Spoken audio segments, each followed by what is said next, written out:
오늘의 이야기는 가볍지 않습니다. 아니, 이건 결코 남의 일이 아닙니다. 엄마 평생 고생만 하셨잖아요. 이번엔 제가 모실게요. 미국으로 효도 여행 같이 가요. 그렇게 시작된 여행. 그런데 도착한 그날, 당신은 공항 의자에 앉아 있고 가족은 사라졌습니다.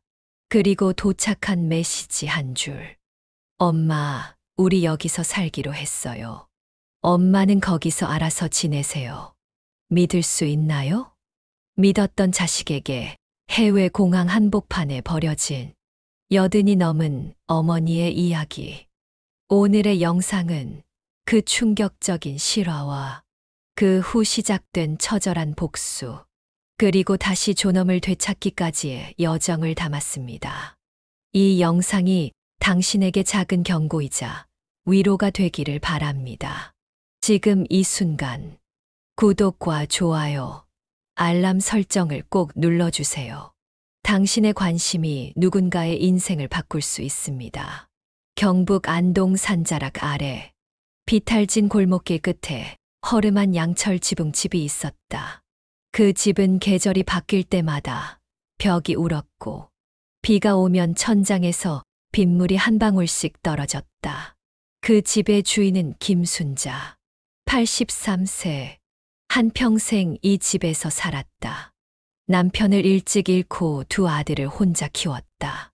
큰아들은 고등학교 졸업 후 도시로 나갔고, 작은 아들은 어릴 때부터 병약해 사고로 세상을 먼저 떠났다. 순자는 그날 이후 매일 아이들 사진을 방 안벽에 걸어두고 살았다. 쌀이 떨어지면 이웃에게 미안하단 말을 남기고 텃밭 고구마로 끼니를 때웠다. 전화기는 오래전 고장 나 전화를 받지도 걸지도 못했다. 하지만 그녀는 말한다. 나는 내 자식이 성공했다는 것만으로도 괜찮아요. 하루에 물 한 사발, 고구마 한 개로도 잘 살았어요. 2024년 10월의 어느 날, 뜻밖의 서울에서 큰아들 종철이 내려왔다. 자동차를 몰고 차 안에는 며느리와 손주도 함께였다. 차창은 깨끗이 닦여 있었고 번호판은 새 것처럼 반짝였다. 엄마, 오랜만이에요. 잘 지내셨어요? 종철의 목소리는 밝았다. 며느리는 바카스를 사오고 손주는 할머니 허리를 감싸 안았다. 순자는 얼떨떨했다. 무슨 일 있니? 갑자기 왜 다 같이 왔어? 아들은 고개를 흔들며 말했다. 엄마, 저희 여행 가요. 미국에요. 엄마도 같이 가요. 이번에 모시려고 다 준비했어요. 그 말에 순자는 웃었다. 미국이라니. TV 속에서만 보던 곳. 자신과는 전혀 상관없는 세계. 내가 무슨 미국이야. 나는 여권도 없고 영어도 몰라. 그럴 줄 알고 여권 신청도 다 했어요. 며느리가 웃으며 작은 봉투를 내밀었다.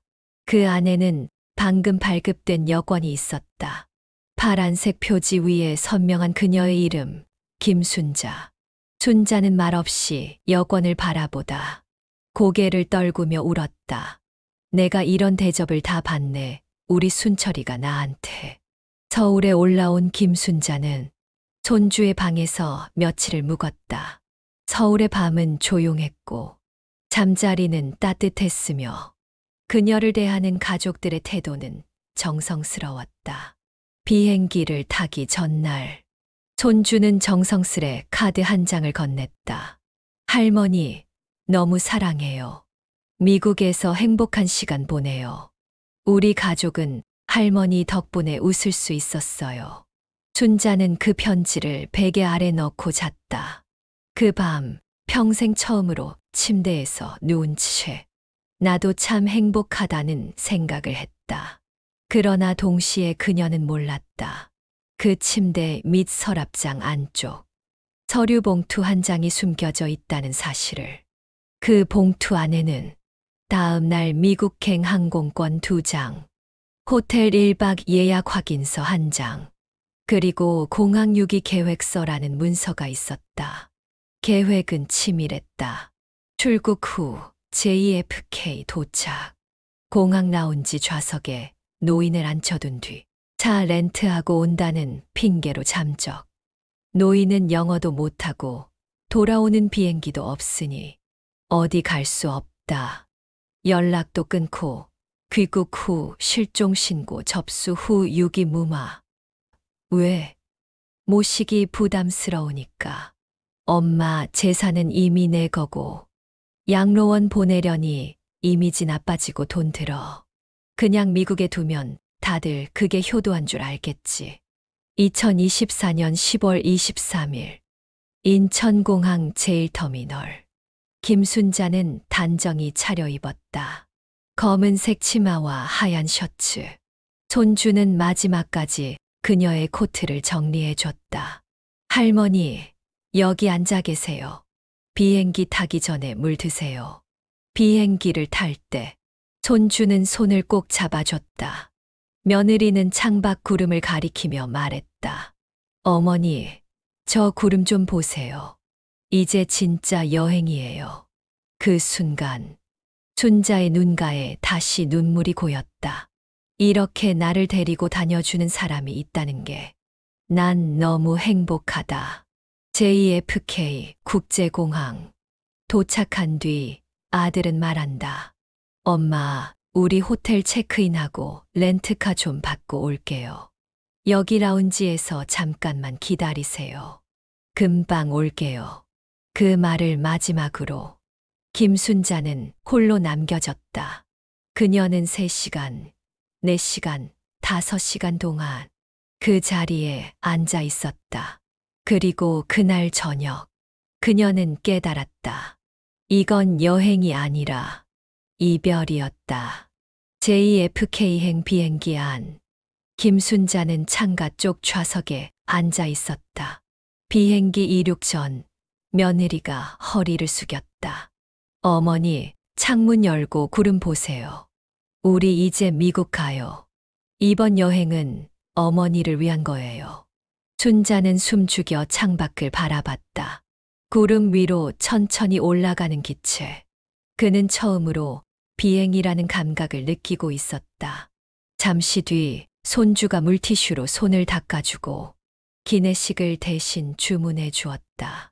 할머니는 해산물 말고 치킨 드셔야죠.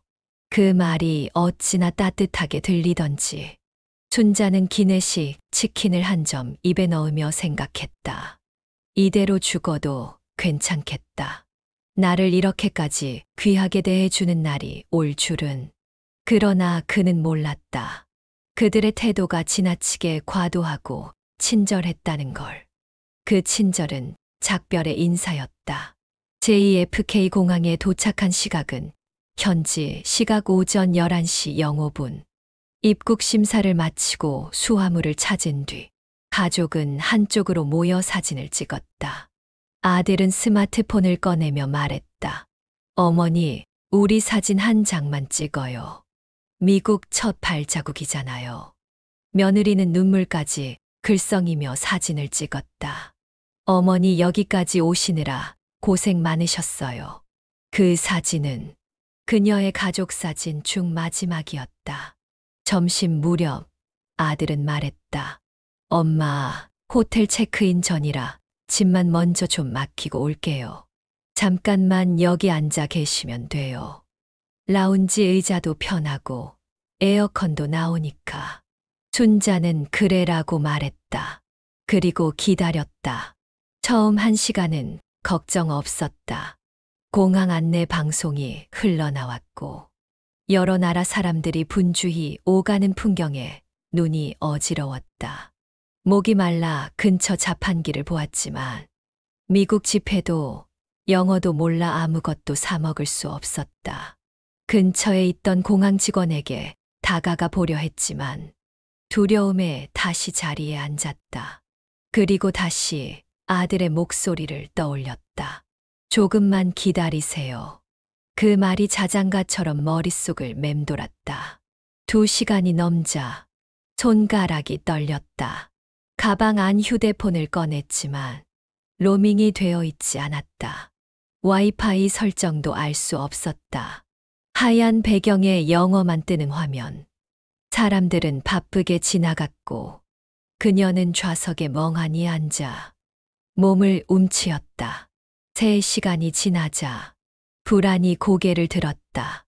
손주가 줬던 여권 지갑을 열어 종이에 적힌 아들의 번호로 근처 직원에게 도움을 요청했다. 그 직원은 통역을 불러왔다. 전화가 연결됐다. 하지만 이 번호는 없는 번호입니다. 영어로 반복된 음성이 순자의 귀를 찔렀다. 그녀는 공항 라운지 의자에 주저앉았다. 양손으로 얼굴을 감쌌다. 그토록 믿었던 가족, 어깨를 기대던 아들, 물티슈를 건네주던 며느리, 코트를 덮어주던 손주. 그 모든 장면이 눈앞에서 찢겨나갔다. 입에서는 말도 나오지 않았다. 그저 왜 어째서서 같은 단어만 되뇌며 눈물을 흘렸다. 저녁이 되고 공항은 조용해졌다. 순자는 땅에 무릎을 꿇었다. 다리에 힘이 빠졌고 한쪽 신발은 벗겨졌다. 배고파요. 그녀는 작은 목소리로 중얼거렸다. 그러나 아무도 그 목소리에 반응하지 않았다. 공항은 국제적 공간이지만 노인의 외침은 지구상 어느 언어로도 번역되지 않았다. 한 미국 자원봉사자가 접근했다. 그녀는 흐느끼는 순자를 발견하고 조심스레 말을 걸었다. Excuse me, are you okay? 그녀는 고개를 가로저었다. I'm Korean. My family gone. 눈물과 콧물이 뒤섞인 얼굴로 그녀는 말도 되지 않는 영어로 버려졌다는 걸 설명하려 했다. 자원봉사자는 그녀를 쉘터 연락센터로 연결했고 몇 시간 후 한 한인 봉사단체의 통역자가 왔다. 그제야 그녀는 한국어라는 오랜만의 언어 속에서 무너질 수 있었다. 제 아들이 절 버리고 갔어요.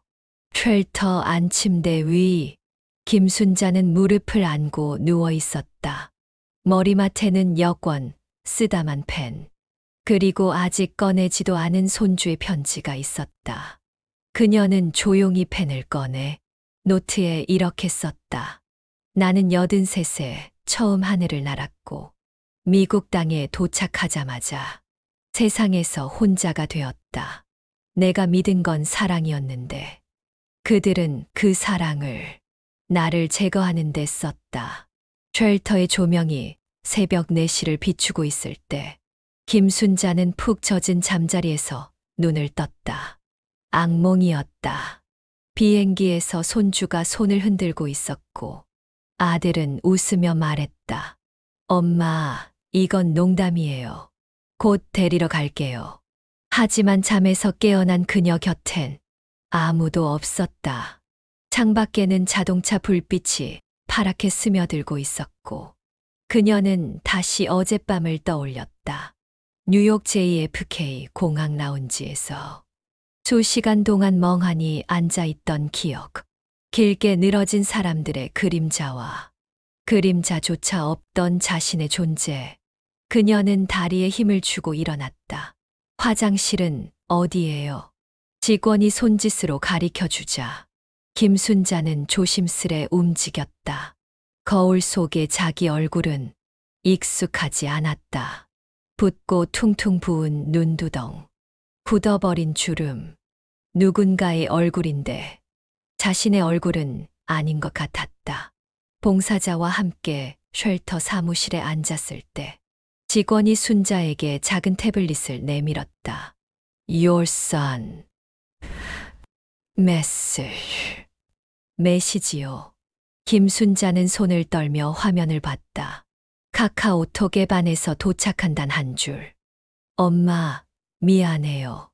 우리 여기서 살기로 했어요. 엄마도 거기서 알아서 지내세요.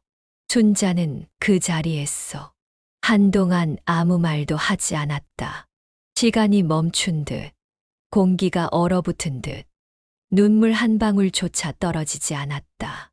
입술이 파르르 떨렸고, 손에 쥐고 있던 1,000원짜리 지폐 한 장이 바스락 소리를 냈다. 이게 내 아들이라고? 순자는 한참을 그렇게 앉아 있었다. 직원이 조심스레 손을 뻗었지만 그녀는 그 손을 밀어냈다. 괜찮아요, 저는 괜찮습니다. 그 말이 나온 순간 고개를 푹 숙이며 울음이 터졌다. 괜찮을 리가 없잖아, 괜찮을 리가. 며칠 후, 김순자는 쉘터를 나와 한인 커뮤니티 복지관으로 임시 이동되었다. 자원봉사자 중 한 명이 이렇게 말했다. 할머니, 이건 유기가 맞습니다. 미국에서는 부모 버리고 간 거 엄청난 범죄예요. 범죄. 그 말에 순자의 눈빛이 흔들렸다. 처음엔 자신의 존재가 폐기되었다는 사실만 생각했지만 그 말은 처음으로 복수라는 단어의 불씨를 지핀 계기가 되었다. 그녀는 마음속으로 되뇌었다. 나를 지운 저 사람들은 지금 웃고 있겠지. 한국에 돌아가서 말하겠지. 엄마는 미국에서 잘 살고 있다고. 아니야. 난 그렇게 당하고 끝나지 않을 거야. 그녀를 도와주는 한 통역사는 순자의 아들의 SNS 계정을 검색해 주었다. 계정엔 이렇게 적혀 있었다. 가족과의 미국 이민 정착. 어머니는 미국 내 지인 댁에서 잘 계심. 사진 속엔 가족끼리 식탁에 앉아 스테이크를 썰고 있는 장면. 며느리는 와인을 들고 웃고 있었고 손주는 영어로 V자를 하고 있었다. 순자의 눈썹이 꿈틀거렸다. 그녀는 처음으로 이건 사고가 아니다라는 것을, 이건 계획된 배신이다라는 것을 완전히 인식했다. 김순자는 복지관에서 노트를 한 권 받았다. 그 노트의 첫 장을 열고 정갈한 손글씨로 써내려갔다. 2024년 10월 23일. 나는 공항에 버려졌다. 가족이라 믿었던 사람이 나를 공공의 장소에 두고 사라졌다. 이유도 없었다. 설명도 없었다. 남은 건 문자 한 줄뿐이었다. 나는 복수를 할 것이다. 그 복수는 법과 사람, 그리고 진실로 이뤄질 것이다. 나는 아직 끝나지 않았다. 봉사자 중 한 명이 그녀의 사연을 뉴욕 현지 한인 미디어에 제보했다. 제목은 이렇게 떴다. JFK 공항에 한국인 노인이 유기됐다. 가족은 어디에? 기사는 작은 커뮤니티 포털에서 시작되어 뉴욕 한인회 페이스북을 거쳐 이틀 만에 한국 언론에도 소개되기 시작했다. 해외 효도 여행 중 가족에게 버려진 83세 여성. 피해자는 귀국 불가 상태. 이제 세상은 이 83 노인을 주목하기 시작했다. 복지관 인터뷰 요청에 응한 김순자는 기자 앞에서 조용히 그러나 단단하게 말했다. 저는 복수를 할 겁니다. 내가 무너졌던 그 자리에서 그들에게 가장 차가운 방식으로 내 존재를 증명해 보이겠습니다. 가족이었기에 상처가 컸고, 엄마였기에 용서가 어려워졌고, 노인이었기에 무시당했지만, 내가 노인이라는 이유로 끝났다고 생각하면 오산이에요. JFK 공항에 홀로 남겨진 한국인 노인, 83세의 여성, 가족에게 버려졌다. 이 한 문장의 기사로 모든 것이 시작되었다. 뉴욕 한인 뉴스라는 작은 온라인 언론의 칼럼이었고, 원래는 공항 분실물 처리기 취재 도중 순자와의 인터뷰가 우연히 포함된 것이었다.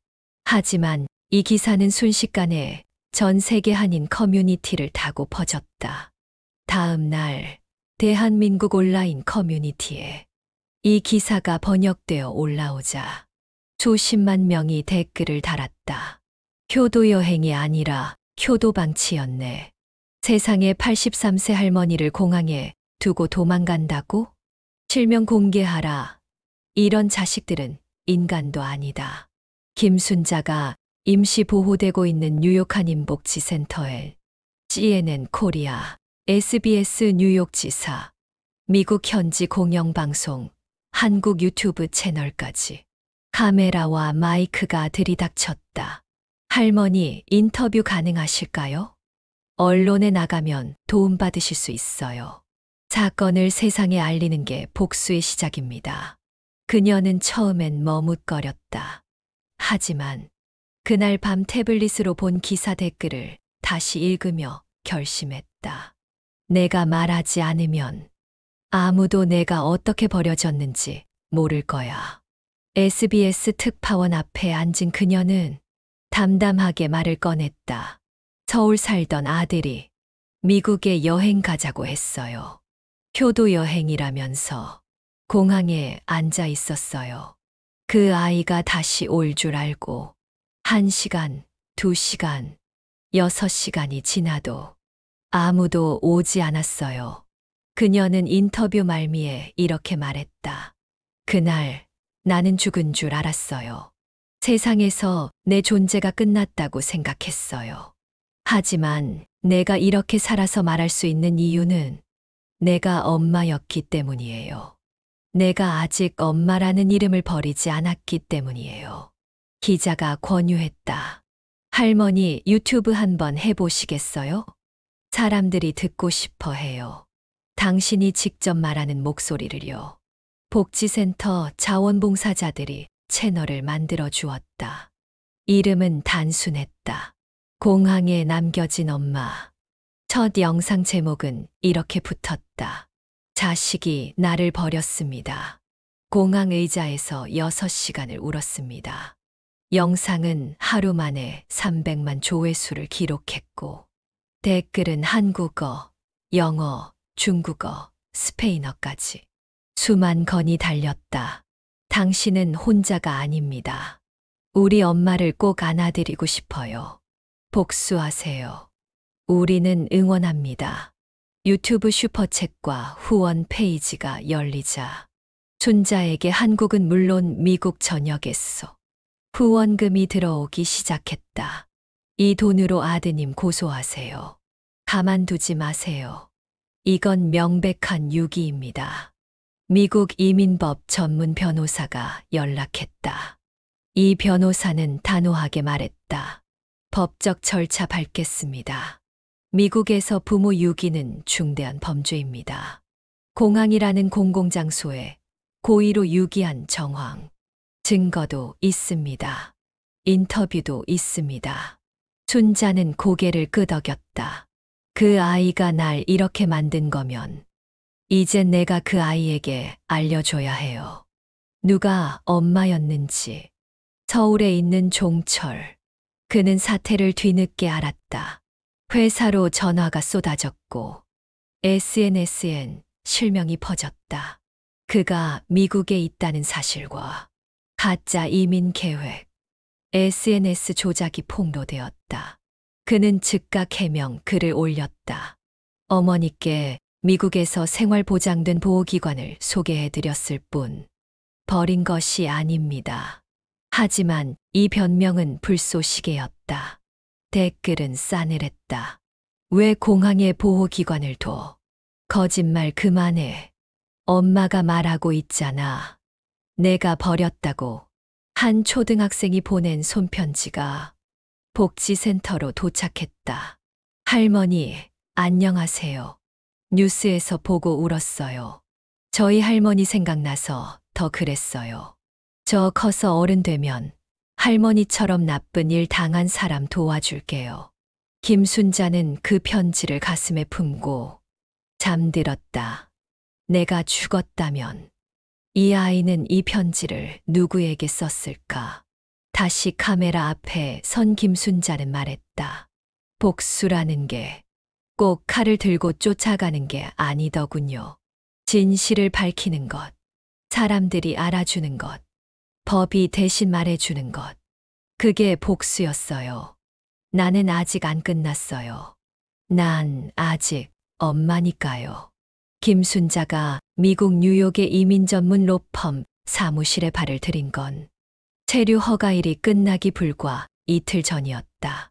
아무것도 모른 채 공항에 버려진 채 2주간을 헤맨 끝에 한 자원봉사자의 도움으로 겨우 영사관에 닿았고 그곳에서 자신이 버림받은 사람임을 깨달은 그녀는 마침내 입을 열기로 결심했다.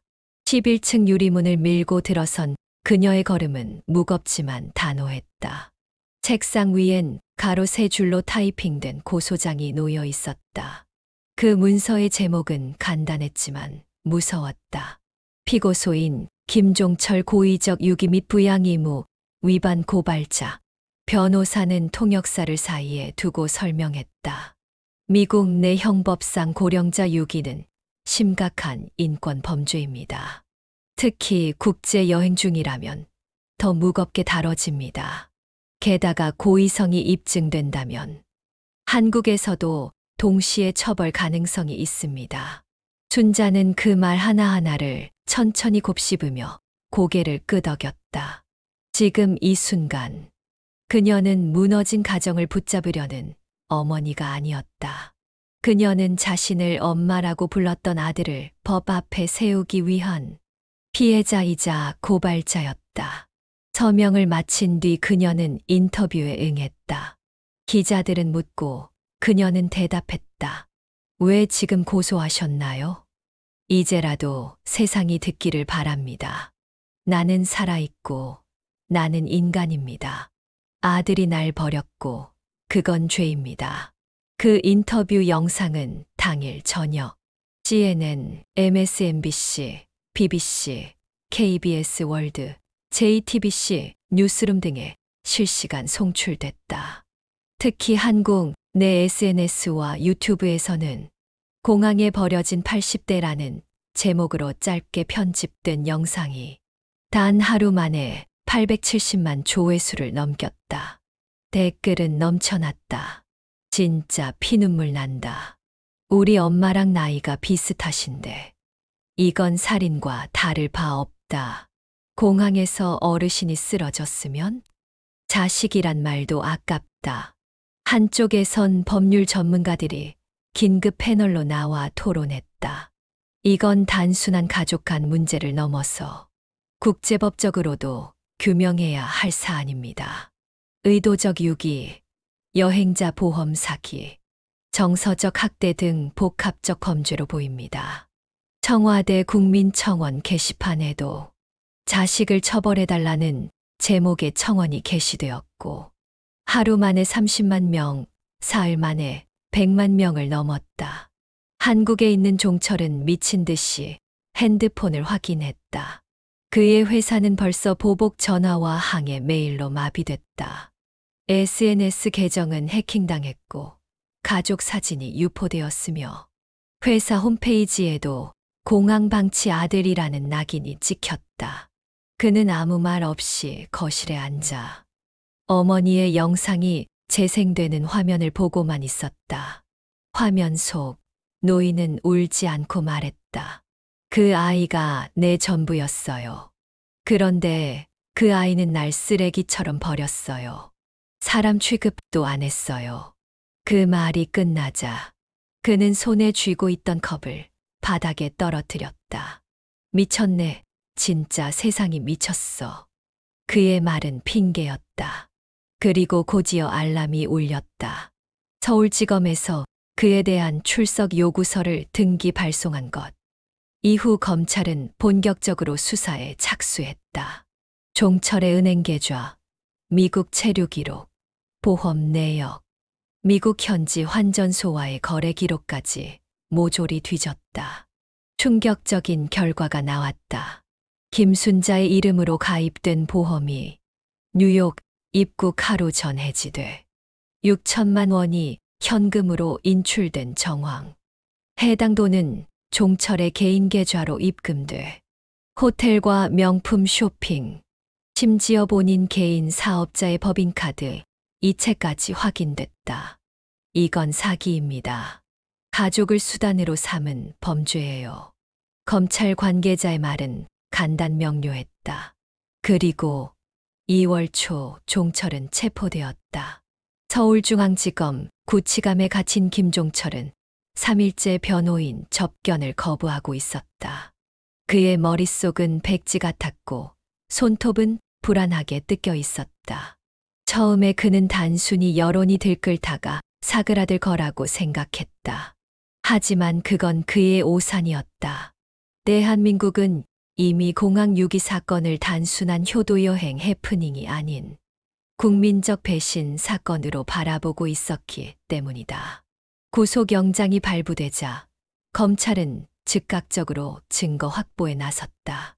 미국 현지 협조를 통해 뉴욕 공항 CCTV 전체 영상 확보, 김순자 씨의 당시 체류 위치 GPS, 호텔 예약 내역, 환전 내역, 미국 병원 진료, 기록까지 모조리 수집되었다.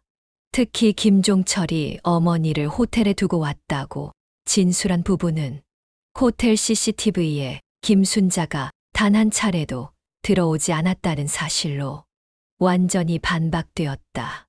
이 사건은 단순한 가족 간 갈등이 아니었다.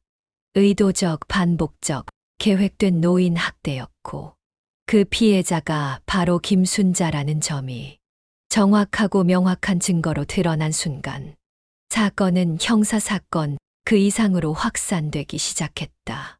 4월 서울중앙지방법원 제3형사부는 김종철에 대한 정식 재판을 열었다.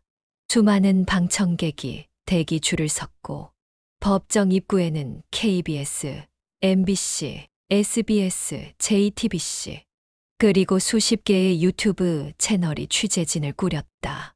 이날은 실시간 생중계가 허가된 이례적인 공판이었다.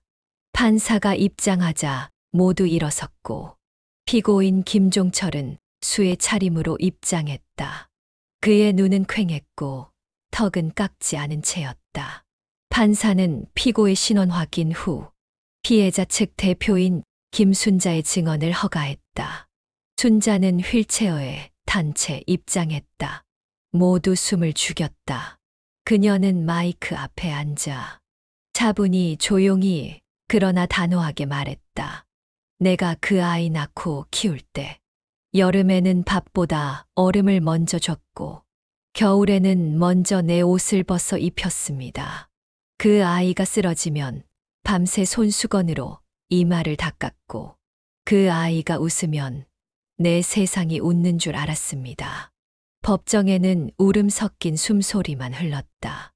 그 아이가 내게 문자 하나 남기고 떠났을 때 나는 인간이 아니었습니다. 나는 쓰레기였고 불편한 짐이었고 계획된 방치의 대상이었습니다. 그녀의 목소리는 점점 가라앉았지만 마지막 문장은 선명하게 들렸다. 오늘 나는 이 자리에서 그 아이를 벌하러 온 것이 아니라 세상에 알리러 왔습니다. 늙은 사람도 인간이라는 거요. 그 순간 일부 방청객은 고개를 숙였고 판사조차 눈을 감은 채 정적을 이어갔다. 재판은 5시간 동안 이어졌고 검찰은 피고에게 징역 3년을 구형했다. 변호인은 조건부 집행유예를 주장했지만 여론은 이미 냉담했다. 그날 밤 김순자는 자신의 유튜브 채널에 고소 이유와 법정 상황을 직접 담은 1시간짜리 이야기 영상을 올렸다. 제목은 간단했다. 나는 왜 아들을 고소했는가?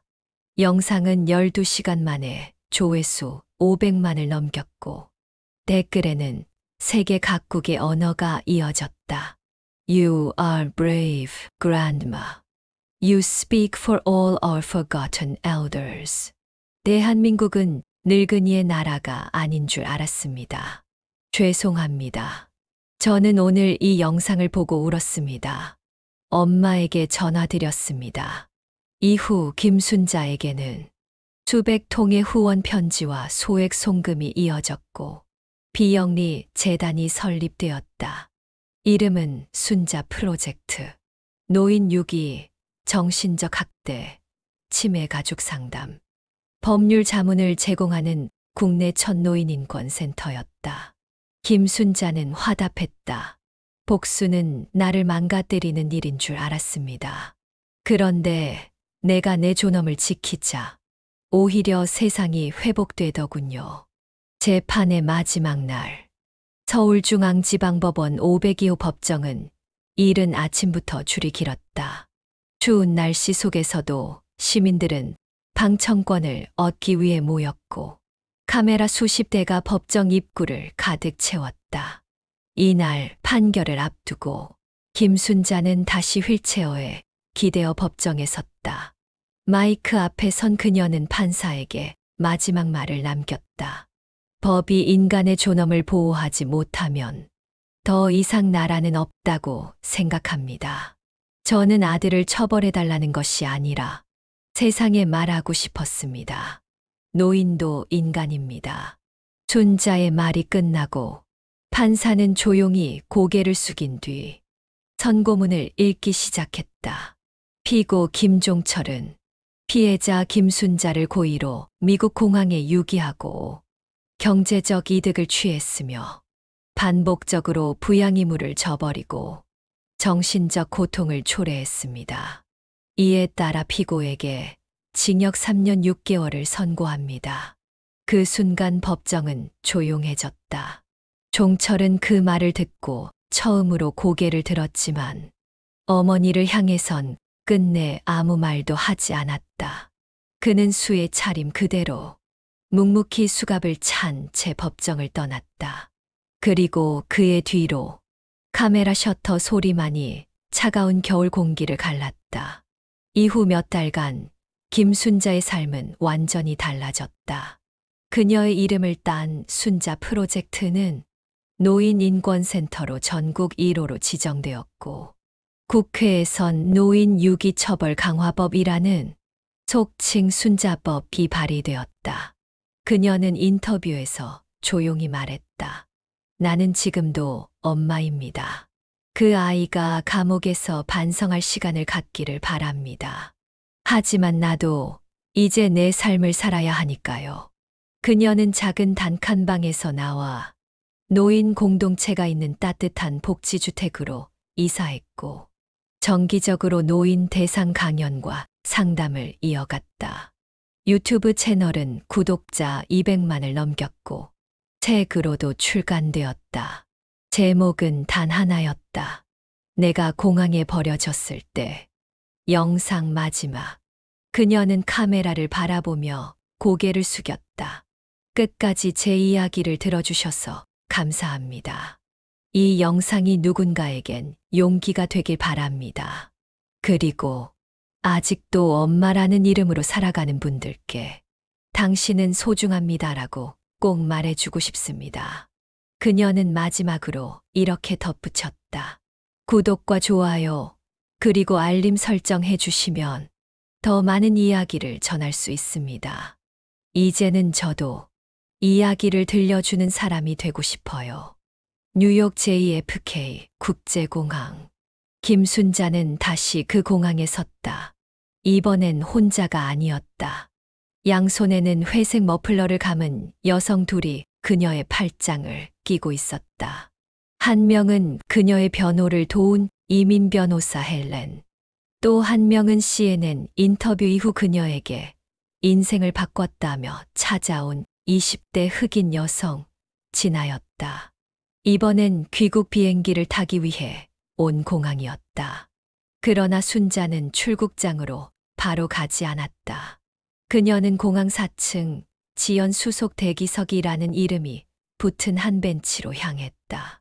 그곳은 그녀가 7개월 전 자신이 버려졌다는 사실을 깨닫고 하루 종일 앉아 있었던 자리였다. 그녀는 천천히 그 벤치에 앉았다. 그리고 말했다. 그날 내가 왜 안 울었는지 아세요? 진아는 눈을 깜빡였다. 왜요? 순자는 허공을 바라보며 미소를 지었다. 내가 울면 그 아이가 뭔가 큰일 난 줄 알 것 같아서요. 아직도 엄마라서 걱정하게 하고 싶지 않았어요. 헬렌이 조용히 손을 맞잡았다. 이제는요? 이제는 울어도 되잖아요. 순자는 고개를 저었다. 아니요. 이제는 울기엔 내가 너무 멀리 왔네요. 그녀는 이후 서울로 돌아왔다. 귀국 직후 공항에는 수십 명의 시민들과 언론 그리고 순자 프로젝트의 직원들이 기다리고 있었다. 환영 현수막엔 이렇게 적혀 있었다. 엄마로만 살다 인간으로 돌아오신 당신을 환영합니다. 그날 이후 김순자는 단 한 번도 자신의 과거를 비극이라 부르지 않았다. 오히려 그녀는 그것을 해방이라고 불렀다. 그녀는 방송 프로그램에 출연했고 전국의 중고등학교에서 노인도 인간입니다라는 주제로 강연을 다녔다. 대학생들과의 토론회에선 부양은 의무가 아닌 존중이라는 패러다임을 던졌고 수많은 사람들의 박수를 받았다. 그러나 그녀는 늘 조용한 시간마다 아들을 떠올렸다. 형이 확정된 뒤 김종철은 경기도 여주의 한 교도소에서 복역 중이었다. 한 번도 면회를 요청하지 않았고 어머니의 편지도 받지 않았다. 그는 철저하게 외면했다. 그리고 그날 한 통의 편지가 김순자 앞으로 도착했다. 보낸 사람 김종철, 주소 여주 제사교도소. 순자는 떨리는 손으로 편지를 열었다. 5줄, 단 5줄. 엄마, 이제야 깨달았습니다. 엄마는 끝까지 엄마였고 나는 엄마가 아니었습니다. 미안합니다. 살아서 봐요. 순자는 편지를 가만히 쥐고 두 눈을 감았다. 그날 밤 그녀는 처음으로 깊은 잠에 빠졌다. 7개월 전 공항 벤치에서 깨지 못했던 그 잠을 비로소 되찾은 밤이었다. 김종철이 교도소에서 출소한 날은 비가 추적추적 내리는 늦가을 오후였다. 그를 마중 나온 사람은 아무도 없었다. 변호사도, 지인도, 가족도. 그는 단 하나, 구치소에서 그가 만든 나무 상자에 자신이 쓴 편지 5통만을 넣어 들고 나왔다. 그리고 그 중 하나를 어머니에게 보내기로 결심했다. 그는 어릴 적 살던 동네를 찾았지만 그 집은 이미 다른 사람 손에 넘어가 있었다. 이름도 바뀌고 벨소리도 낯설었다. 김종철은 처음으로 나는 어디에도 속하지 않았다는 감정을 정확히 느꼈다. 며칠 후 그는 한 통의 전화를 받았다. 전화기 너머 맑고 어린 목소리가 떨렸다. 저, 혹시 김종철 씨 맞으세요? 누구신데요? 아빠라고 불러야 할지 모르겠어요. 엄마가, 아저씨가 제 아빠라고 했어요. 순간 김종철은 뇌 속 어딘가가 철렁 내려앉는 걸 느꼈다. 전 부인과 이혼할 때 임신 중이던 사실을 숨겼던 그녀가 떠올랐다. 그 아이, 그가 버리고도 몰랐던 존재 자체도 외면했던 생명이 이제는 성인이 되어 그에게 말을 걸고 있었다. 그날 김종철은 20년 만에 아들과 마주했다. 처음 보는 얼굴, 그러나 낯설지 않았다. 아들은 말했다. 할머니가 돌아가시기 전에 저한테 연락했어요. 내 아빠가 감옥에서 나온다고. 혹시 그가 외롭다면 단 한 사람쯤은 있어야 하지 않겠냐고요. 종철은 아무 말도 하지 못했다. 그저 입을 꾹 다문 채 자신을 닮은 눈동자를 오래 바라보았다. 그날 이후 김종철은 매일 같이 어머니가 사는 복지주택 근처를 맴돌았다. 직접 얼굴을 마주하진 못했지만 그녀가 택배를 받는 시간, 산책 나오는 길목, 노인복지센터에서 강연을 하는 시간까지 멀리서 몰래 지켜보며 그는 하루하루를 속죄처럼 보냈다. 그리고 마침내 김순자는 병원에 입원했다. 간경화 말기. 이미 전이되어 치료는 의미 없었다.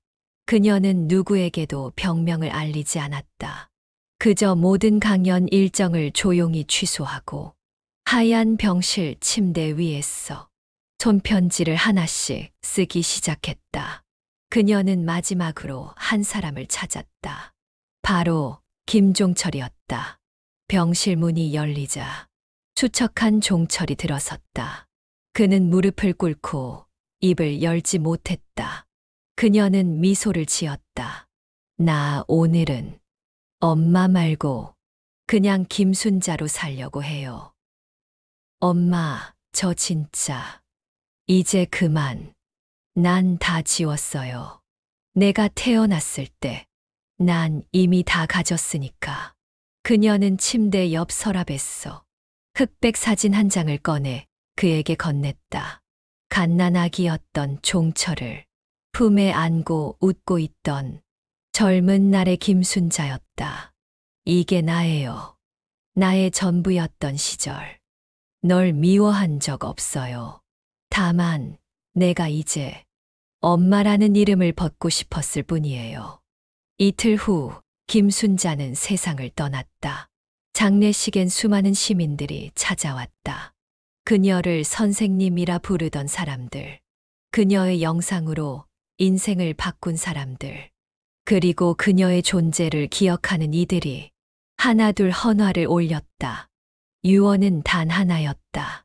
내 장례식엔 내 이름을 부르지 말고 모든 엄마들의 이름으로 불러주세요. 그녀의 관에는 이름이 없었다. 대신 이 문구가 새겨져 있었다. 끝내 엄마였던 이름. 그러나 다시 나였던 사람. 김순자가 세상을 떠난 지 1년 후 서울 마포구의 한 오래된 건물 앞엔 하얀 천막이 설치되고 있었다. 그곳은 순자 인권기록관의 개관식 현장이었다. 이 건물은 김순자가 생전에 남긴 전 재산으로 구입한 공간이었다. 유언에 따라 이곳은 노인인권, 유기 방지, 가정폭력 피해 상담, 그리고 부양 갈등으로 고통받는 가족들을 위한 공공지원 플랫폼으로 꾸며졌다. 개관식 날, 어느 10대 소녀가 조용히 입장했다. 그녀는 어깨에 조그만 백팩을 메고 있었고, 손에는 김순자의 자서전 내가 공항에 버려졌을 때를 들고 있었다. 그녀는 조용히 방명록에 적었다. 할머니, 엄마가 제 생일을 잊은 날, 저는 이 책을 읽었어요. 그리고 알았어요. 나도 누군가의 전부였을 수 있다고요. 저도 살아볼게요. 저도 누군가의 이름이 되어볼게요. 김순자의 장례 후, 김종철은 연락을 끊었다. 어떤 인터뷰도, 어떤 후속 활동도 없었다. 그는 말없이 전국의 요양병원을 돌아다녔다. 노인보호기관에 무료로 배식 봉사를 다녔고, 자신의 이름이 알려지는 걸 철저히 거부했다. 어느 날, 한 요양원 원장이 물었다. 김 선생, 왜 이렇게 돌아다니시는 거예요? 자원봉사는 훌륭하지만 너무 과하게 헌신하시는 것 같아요. 그는 조용히 웃으며 말했다. 제가 할 수 있는 속죄가 이 길밖에 없더라고요. 저는 아직 엄마가 무섭습니다. 그래서 더는 실망시키고 싶지 않아요. 김순자의 손자는 현재 순자 인권기록관의 소장으로 일하고 있다. 그는 유튜브 채널을 이어받아 노인 인권 관련 인터뷰, 청년 노인 세대 간 갈등 해소 콘텐츠를 제작하며 김순자의 메시지를 다음 세대로 확장시키고 있었다. 어느 날, 한 구독자가 영상 댓글에 이렇게 남겼다. 순자 할머니는 돌아가셨지만 그 이름은 아직 살아있어요. 우리 엄마가 울면서 말하더군요. 나도 엄마였지. 그런데 한 번도 인간이라 불린 적 없었다고요. 그리고 그 영상의 마지막 자막은 이렇게 끝난다. 세상에서 가장 많이 불리지만 가장 먼저 사라지는 이름. 엄마. 김순자는 그 이름의 끝에서 다시 자신을 찾았습니다. 엄마라는 이름은 가장 먼저 불리고 가장 오랫동안 기억해야 할 이름이지만 정작 가장 먼저 잊혀지고 가장 늦게 불쌍해지는 이름입니다. 그녀는 그 이름을 안고 80년을 살았습니다. 하지만 그 이름이 자신을 찌르는 칼이 되리라곤 상상도 못했습니다. 세상의 기대에 맞춰 살다 보면 자신의 이름은 사라지고 남들이 정해준 호칭만 남습니다. 김순자 씨에게도 그랬습니다. 엄마, 할머니, 어르신, 그녀의 진짜 이름은 오랫동안 불리지 않았습니다. 그러나 그녀는 버려지고 나서야 비로소 스스로를 부르기 시작했습니다. 나는 김순자입니다. 그 한마디는 세상의 틀 안에서 벗어난 여인의 처절한 선언이었습니다. 어느 누구도 대신 살아줄 수 없는 살. 그 중심에서 그녀는 마지막까지 외쳤습니다. 나는 누군가의 어머니로만 기억되고 싶지 않아요. 나는 그저 한 인간으로 기억되고 싶습니다. 이제 우리 모두는 이야기의 끝에서 질문하게 됩니다. 나는 지금 내 이름으로 살아가고 있는가? 나는 나 자신에게 충분히 따뜻했는가? 혹시 누군가의 기대를 채우느라 내 이름을 잊고 살고 있지는 않은가? 이 질문은 나이 들었다고 해서 사라지는 것이 아닙니다. 오히려 나이 들어갈수록 더 또렷이, 더 날카롭게 마음을 후벼 파는 물음표입니다. 세상이 우리에게 바라는 역할은 많습니다. 딸로, 엄마로, 아내로, 아들로, 가장으로, 부모로.